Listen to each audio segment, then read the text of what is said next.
Hi Lods, ano yung pinaka-memorable mong moment nung member ka pa nung The Hunks? So, nagra-rap ako, kinakanta ko yung Hot in Here, tinanggal ko yung santo ko, pinakamalakas sa sigawan, tapos doon ko tinapon.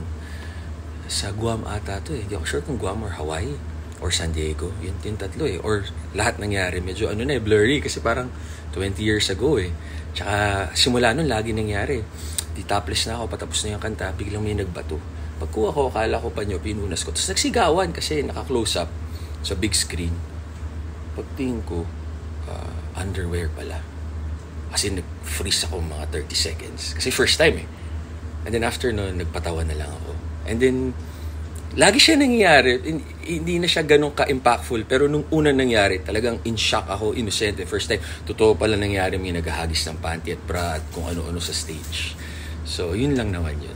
Tama kayo, mali ako, I'm not your doctor. Do what works for you. Happy, healthy.